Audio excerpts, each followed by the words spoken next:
Bo'pti ona, yaxshi o'tiring, men ketdim. Hey bolam, shoshma. Ha? Labbi? Ishga ketishingdan oldin menga $200 qarz berib ketgan.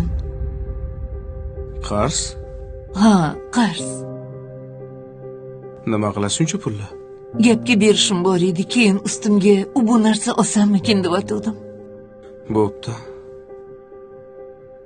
Qachon qaytarib berasiz? Qaytaraman. Pensiyamdan bo'lib qaytaraman bola. Bo'pti. Hozir olib chiqaman.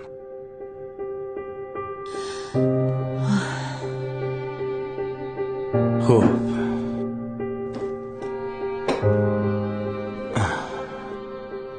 Mana. Faqat vaqtida qarzingizni uzasiz. Kelishdikmi? Albatta qaytaraman. Rahmat bola. Yana mana bu pulni ham sizga. Voy, buncha ko'p pul nimaga? Men sendan faqat $200 so'ragandim. Bu meni qarzim. Seni qarzing? Bolaligimda kasal bo'lganimda uxlamasdan chiqqansiz, esizdami? Uyqusiz o'tkazgan tunlaringizni haqqa.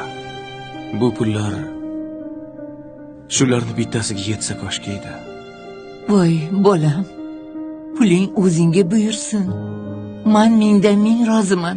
Menga sog' salomat yursang, shuni o'zi katta baxt. Ha, onam. Mani yana bitta qarzim bor. Yana qanaqa qarz? Bu qarzni hali ko'pchilik uzolgani yo'q.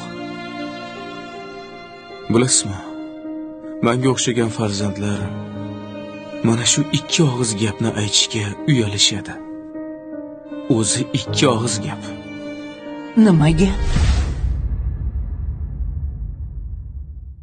Sizni yaxshi ko'raman degan gap. Men ham seni yaxshi ko'raman. Onam. Siz mendan qarz so'rab o'tiribsiz. Aslida haqiqiy qarzdor farzandlar emasmi? O'tinib so'rayman.